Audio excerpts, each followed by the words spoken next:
Hola, le damos la bienvenida a una lección más de la Escuela de Formación Bíblica en este nivel 2. Hoy quisiera tratar el tema de la tierra prometida, aquella tierra que prometió Dios a Abraham. Y quisiera complementar un poco algunos textos para que entendamos la manera como fue esa promesa de Dios a Abraham. Dice Génesis 12:7, y apareció el Eterno a Abraham y le dijo: a tu descendencia daré esta tierra, y edificó allí un altar a Dios, quien se le había aparecido. Cuando Abraham dejó su país para ir a la tierra que Dios le había prometido, que le iba a mostrar, salió sin saber a dónde iba, según dice Hebreos 11:8. Después de que Abraham arribó a la tierra que Dios quería que él viera, Dios le anunció que les daría la tierra a sus descendientes. Como Abraham obedeció y creyó en fe, Dios continuó revelando las bendiciones a los descendientes que la recibirían. Génesis 15, 4, 6 al 18 dice: luego vino a él la palabra de Dios diciendo: no te heredará este, sino un hijo tuyo será el que te heredará. Y lo llevó afuera y le dijo: mira ahora los cielos y cuenta las estrellas, si las puedes contar. Y le dijo: así será tu descendencia. Y creyó a Dios y le fue contado por justicia. Y aquí viene el pedazo que quiero hacer el énfasis. En aquel día hizo Dios un pacto con Abraham diciendo: a tu descendencia daré esta tierra, desde el río de Egipto hasta el río grande, el río Éufrates. Note un detalle importante aquí: Dios delimita, establece límites geográficos para la tierra que le iba a dar a su descendencia. Da con detalle una promesa detallada para Abraham. Dios repite la promesa a los descendientes de Abraham constantemente. Entonces, esto quiere decir algo muy relevante, y es que cuando el pueblo de Israel llegó a la tierra prometida, no llegó a buscar algo que era de otros, llegó a tomar algo que era propio, que era de ellos, era algo que les pertenecía y que lo tenían otros. Por ello, el deseo de ellos y la claridad en que cuando llegaron a acabar con todos los pueblos cananeos, estaban, uno, bajo la bendición de Dios, dos, estaban tomando algo que era de ellos y era para ellos, estaban tomando algo suyo, por lo cual arrasaron todos los pueblos cananeos de una manera realmente salvaje. Continuamos. Bueno, y quisiera leer un texto más que nos afirma mucho de lo que es inclusive el conflicto hasta hoy en día en la tierra del Señor, en la tierra de Canaán. Dice Génesis 17, 1, 8, 15 y 16 dice: era Abraham de 99 años cuando le apareció el Señor y le dijo: yo soy el Dios Todopoderoso, anda delante de mí y sé perfecto, y pondré mi pacto entre mí y ti, y te multiplicaré en gran manera. Entonces Abraham se postró sobre su rostro, y Dios habló con él diciendo: he aquí mi pacto es contigo, y serás padre de muchedumbre de gentes, y no se llamará más tu nombre Abraham, sino que será tu nombre Abraham, porque he puesto por padre de muchedumbre y de gentes, y te multiplicaré en gran manera, y haré naciones de ti, y reyes saldrán de ti, y estableceré mi pacto entre mí y ti y tu descendencia después de ti, en tus generaciones, por pacto eterno, para ser tu Dios, y él de tu descendencia después de ti. Y aquí viene el énfasis: y te daré a ti y a tu descendencia después de ti la tierra en que moras, toda la tierra de Canaán, en heredad perpetua, y seré el Dios de ellos. Note lo que había comentado en el corte pasado, y es que Israel, el pueblo de Israel, la nación de Israel en este momento, Dios les entrega un lugar geográfico.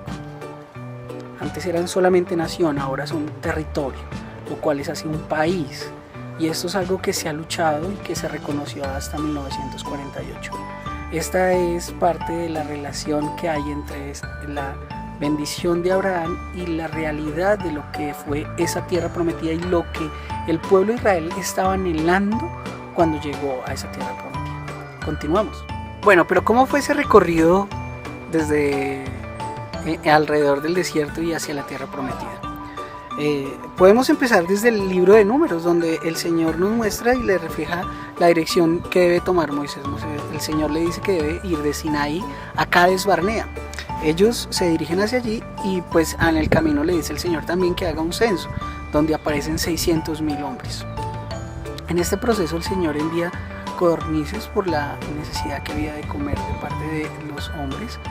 Había una necesidad increíble de tener alimento y el Señor envía las codornices, que el maná y las codornices, que eran un alimento precisamente de parte de Dios. Alrededor de esto el pueblo sigue pecando, se sigue metiendo con otros dioses y el Señor le dice directamente a Moisés que esa generación morirá en el desierto, que ya no van a entrar. Después de este proceso de pecado del pueblo de Israel también se produce algo, y es la murmuración de María y Aarón en contra de su hermano Moisés. Este es el proceso donde el Señor a María la castiga por su murmuración, haciéndola y dándole lepra en todo su cuerpo. Nuevamente Moisés intercede ante Dios y el Señor le sana. En este proceso y en este caminar el pueblo sigue pecando alrededor de sus necesidades, pidiendo cosas, quejándose todo el tiempo de que el Señor los había traído a morirse, y en ese periodo, en Números 20, es donde María muere. María muere, entra una tristeza profunda tanto en Aarón como en Moisés, y después de esta situación de que ellos han estado viviendo esa situación de dolor, el pueblo se vuelve a quejar y le dice que necesitan tomar, que necesitan algo de beber, y Moisés, en un ataque de ira y de acuerdo a sus palabras, atribuyéndose el poder de poderles dar de tomar, golpea la piedra 2 veces con su vara, y el Señor castiga a Moisés por haberlo hecho. El Señor le había dicho que le hablara a la piedra y no que la golpeara. El Señor le dice a Moisés que él no entrará en la tierra prometida. Asimismo, en el capítulo 21 se ve cuando Aarón muere. Aarón muere alrededor de también lo que el Señor había dicho, alrededor de la carga del pecado que había tenido el pueblo de Israel. Aarón muere. Allí es cuando el Señor también le indica a Moisés que él morirá y que debe entregar el mando a alguien, que sería Josué en este caso. Ahorita miramos cómo es la forma como arranca Josué y la historia de Josué. Continuamos. Bueno, y continuamos. Vemos entonces que el pueblo sigue rebelándose contra el Señor. Moisés ya golpeó la roca, ya le dijo el Señor que no iba a entrar. Además de eso, el pueblo sigue desobedeciendo. El Señor envía serpientes, aparece la serpiente de bronce, que el que le mirara a la serpiente de bronce sería una señal de arrepentimiento.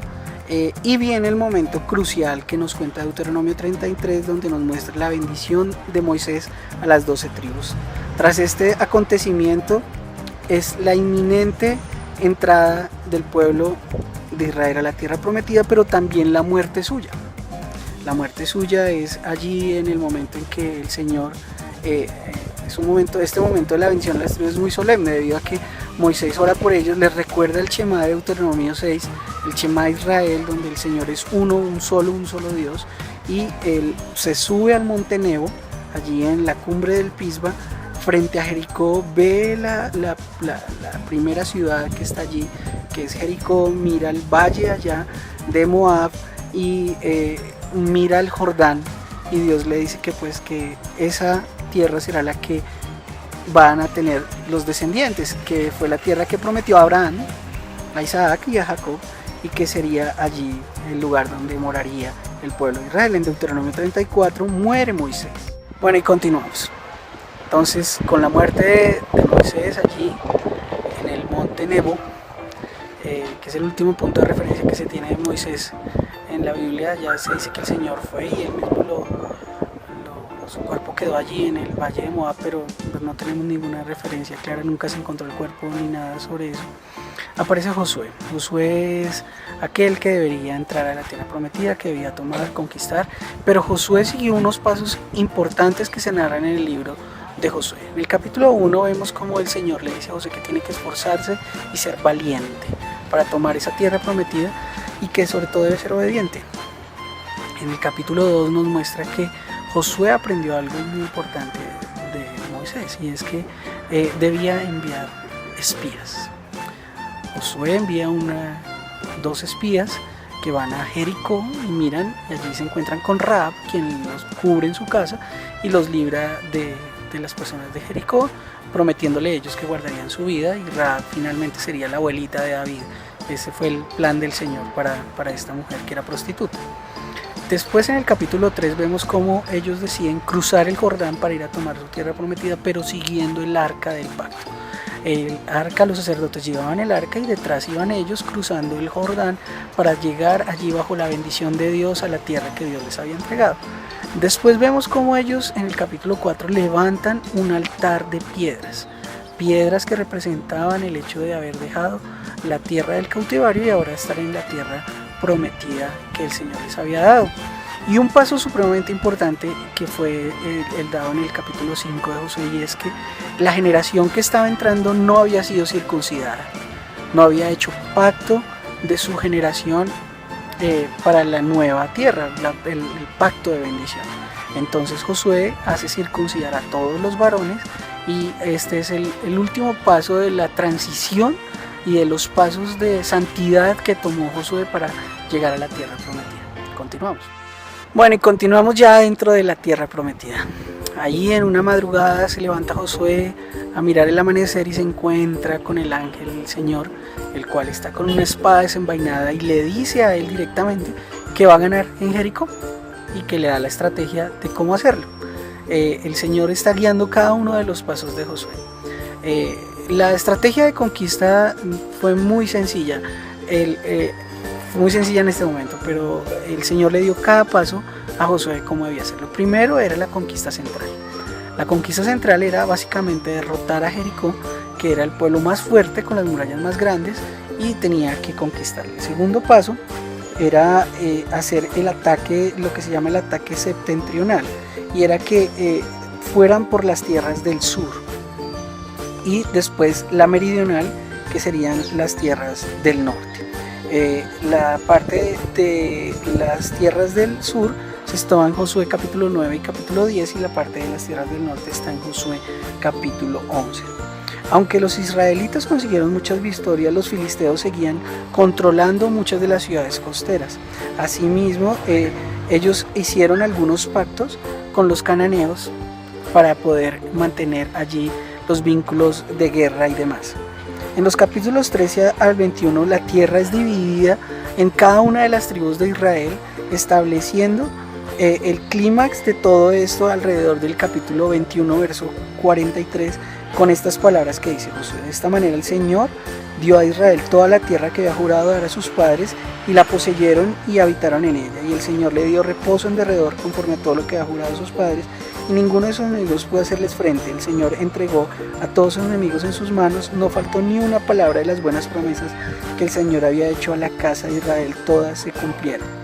El libro de Josué termina con una nota triunfante, pero hay premoniciones de problemas en el futuro, sobre todo en esta parte, porque incluso todas las naciones que han sido sometidas, Israel disfrutaba de reposo, pero en Canaán habían quedado pueblos que tenían dioses que no eran el Señor de señores.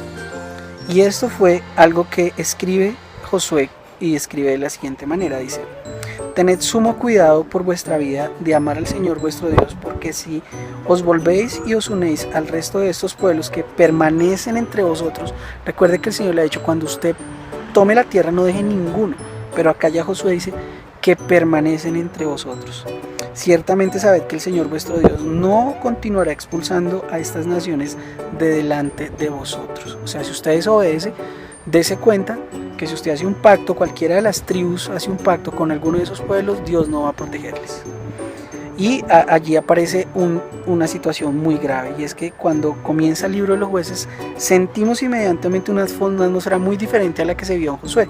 Josué narra sus victorias porque finalmente Josué lo escribe, pero en jueces nos cuentan un poquito de la realidad que dice jueces allí al iniciar en el capítulo 1. Dice: también toda aquella generación fue reunida a sus padres, y se levantó otra generación después de ellos que no conocía al Señor ni la obra de él ni la obra que Él había hecho por Israel. Entonces los hijos de Israel hicieron lo malo ante los ojos del Señor y sirvieron a los Baales.